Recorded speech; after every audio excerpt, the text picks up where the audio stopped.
Hello everyone, welcome to our channel students life. आज इस video में हम क्लास 11 के फिजिक्स में जो चैप्टर स्टार्ट किया था हम लोगों ने motion along a straight line पर, उसमें हमने दूरी और विस्थापन क्या होते हैं उसके बारे में पिछले वीडियो में पढ़ा था और उस पर कुछ न्यूमेरिकल करते हैं। और आज उस चैप्टर की नेक्स्ट टॉपिक हम स्टार्ट करेंगे जो है चाल। स्पीड क्या होता है, स्पीड के बारे में समझेंगे। तो चलिए स्टार्ट करते हैं। अब ये चाल क्या होता है, जैसे आपने बचपन से पढ़ते आए होंगे कि चाल बराबर दूरी बट्टा समय, ऐसा फार्मूला पढ़े होंगे आप। तो यहाँ से भी एक हम डिफिनीसन निकाल सकते हैं स्पीड की, कि किसी वस्तु द्वारा तय की गई दूरी और उसमें लगे समय के अनुपात को हम चाल कहते हैं। यहाँ से एक डिफिनीसन निकल के कि किसी वस्तु द्वारा तय की गई दूरी और उसमें लगे समय के अनुपात को हम अनुपात को हम चाल कहते हैं। अब यहाँ से एक और हम डिफिनीसन बना सकते हैं। जैसे मान लीजिए यहाँ पे हम समय को हम 1 कर दें, समय को हम 1 कर दें तो हो जाएगा चाल बराबर दूरी। हो गया। समय को अगर हम एल कर देते हैं तो चाल बराबर दूरी हो गया।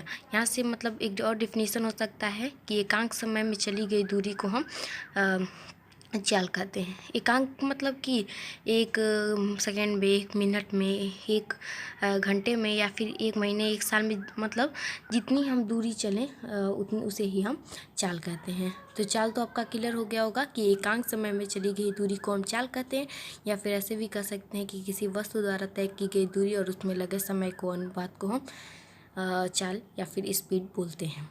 तो चाल आपका क्लियर हो गया होगा।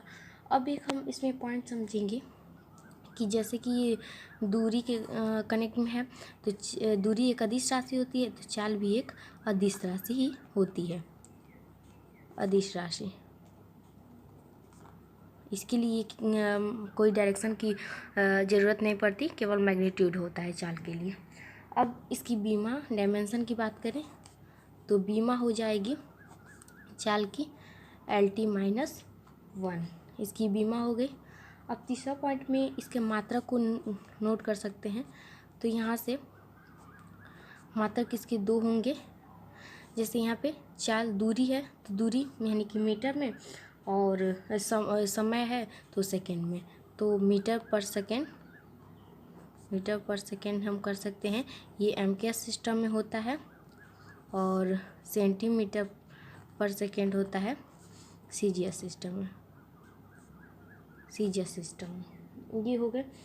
और अब यहाँ पे एक बात समझें कि जो समय होता है वो हमेशा धनात्मक यानी कि पॉजिटिव में होता है। ये समय होता है हमेशा पॉजिटिव होता है, और दूरी हमने आपको बताया था कि हमेशा पॉजिटिव होता है। तो जब समय और दूरी दोनों पॉजिटिव हुई तो चाल भी पॉजिटिव होगा। तो यानी कि चाल जो होती है वो भी सदैव पॉजिटिव होती है। तो चाल पॉजिटिव होता है, ठीक है, हमेशा। तो ये चाल है। तो चाल आपको समझ में आ गया होगा, डिफिनीशन और कुछ इसमें पॉइंट थे। अब हम समझेंगे नेक्स्ट टॉपिक कि चाल के प्रकार, टाइप्स ऑफ स्पीड। चाल के प्रकार के बारे में समझेंगे।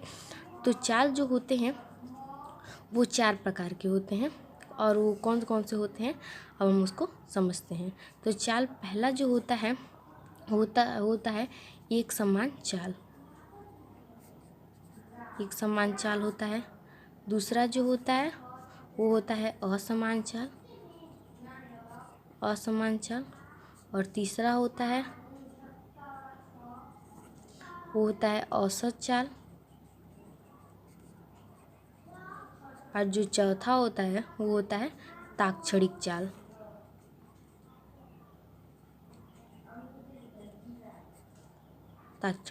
तो ये 4 प्रकार के चाल होते हैं। स्पीड के ये 4 टाइप्स हैं। एक समान चाल, असमान चाल, औसत चाल और ताक्षणिक चाल। ये 4 प्रकार के चाल होते हैं। तो अब एक एक करके हम इनको समझेंगे कि ये चारों चाल मतलब किस प्रकार के हैं। तो सबसे पहले हम एक समान चाल और असमान चाल को एक बार में समझेंगे कि ये क्या है। तो एक तरफ हम लिखते हैं कि एक समान चाल, और दूसरी तरफ लिखते हैं असमान चाल, और यहीं पे इसको समझते हैं कि ये क्या होता है। चाल, अब हम इसको समझते हैं। जैसे मान लीजिए कोई व्यक्ति है, यहाँ पे है और 2 घंटे में उसने 10 किलोमीटर की दूरी तय की।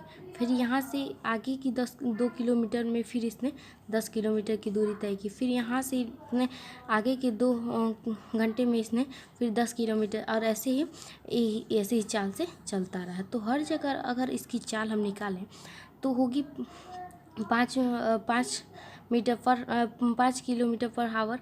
यानी कि चाल कैसे निकाला हमने, दूरी बटे समय से हम निकाल सकते हैं इसको। तो यहाँ पे एक समान, हर जगह हर पॉइंट पे इसकी चाल इतनी एक ही समान है कि एक चाल से वो चल रहा है। अगर यहीं पे मान लीजिए कोई व्यक्ति है और 2 घंटे में इसने 10 किलोमीटर चले, यहीं फिर अगले 2 घंटे में इसने 20 किलोमीटर चले, और फिर अगले 2 घंटे में इसने 30 किलोमीटर चला इसने।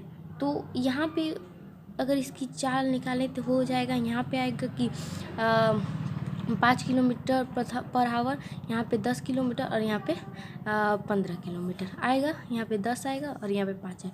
यानी कि पहले जब उसने चला तो 5 किलोमीटर, फिर 10, फिर 15। तो इस तरह उसकी चाल अलग अलग चालों से चल रहा है।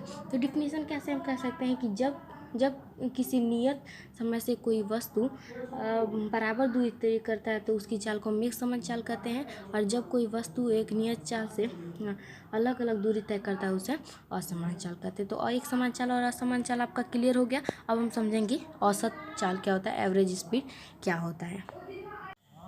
तो अब हम तीसरा टाइप पढ़ेंगे कि औसत चाल क्या होता है, और उसके बाद है ताक्षणिक चाल। तो औसत चाल को समझते हैं। जैसे औसत चाल के लिए एक फार्मूला होता है कि कुल दूरी बटा कुल समय।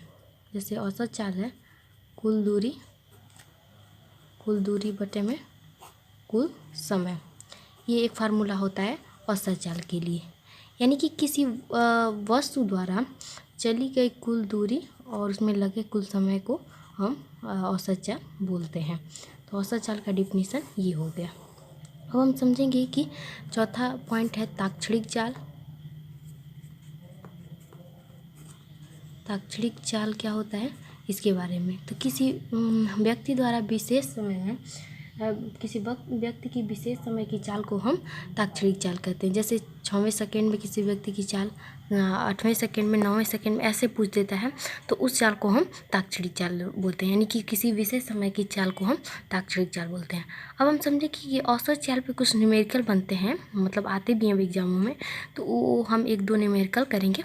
तो जो औसत चाल कैसे मतलब निकाला जाता है, कैसे इस पे क्वेश्चन आते हैं, आपको क्लियर होगा, और अपने बुक से आप बहुत सारे क्वेश्चन इस पे कर पाएंगे और कोई कन्फ्यूजन भी नहीं होगा। तो चलिए 1-2 क्वेश्चन इस पे हम सॉल्व करते हैं।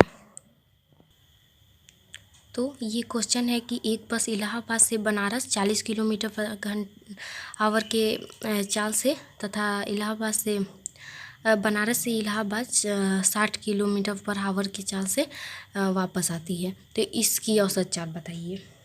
ये अब क्वेश्चन से ये लगेगा कि औसत चाल के लिए तो कुल दूरी बटा कुल समय ये फार्मूला होता है, तो इसमें ना ही दूरी दिया है और ना ही समय। तो ऐसे क्वेश्चन पे आपको कंफ्यूज नहीं होना है। इसे हम जो कैसे मतलब सॉल्व करते हैं ये हम समझेंगे। तो इसको सॉल्व करेंगे तो आप इस तरह के किसी भी क्वेश्चन को सॉल्व कर देंगे, कन्फ्यूज़न नहीं होगी। तो जैसे मान लीजिए एक बस है, इलाहाबाद से जाती है और कहाँ तक जाती है, बनारस तक जाती है। तो जाने में इसकी स्पीड क्या होती है, 40 किलोमीटर पर आवर होती है, और आने के लिए 60 किलोमीटर पर आवर से ये आती है। अब इलाहाबाद से दूरी मान लीजिए इसकी हम मतलब इलाहाबाद और बनारस के बीच की दूरी को x मान लेते हैं। अब इलाहाबाद से बनारस जाएगी तो x दूरी तय करेगी, और अगर बनारस से इलाहाबाद भी आती है तो x दूरी तय करेगी, क्योंकि बनारस से इलाहाबाद की दूरी जितनी होती है उतना इलाहाबाद से बनारस की दूरी होगी। तो x दूरी मान लीजिए चलती है। तो अब औसत चाल मतलब औसत चाल के लिए हम फार्मूला एक ही पढ़ते आ रहे हैं, बस आप एक ही फार्मूले को ये याद रखिए और इसी से सारे क्वेश्चन इस पर के सॉल्व करेंगे आप। कुल दूरी बटे कुल समय, ये फार्मूला हमको याद है। अब हम कुल दूरी जैसे v से रिप्रेजेंट कर रहे हैं इसको, कुल दूरी यानी कि x गई और x वापस आई तो x प्लस x ऐसे हो गया। अब समय, कुल समय की बात करें हम तो समय बराबर होता है कि दूरी बटे चाल होता है। जैसे दूरी बराबर चाल बराबर दूरी बटे समय से हम अगर समय को मतलब निकालना चाहे तो समय बराबर दूरी बटे चाल होता है। तो ऐसे यहाँ पे लिखते हैं समय बराबर दूरी बटे चाल, ऐसे हुआ।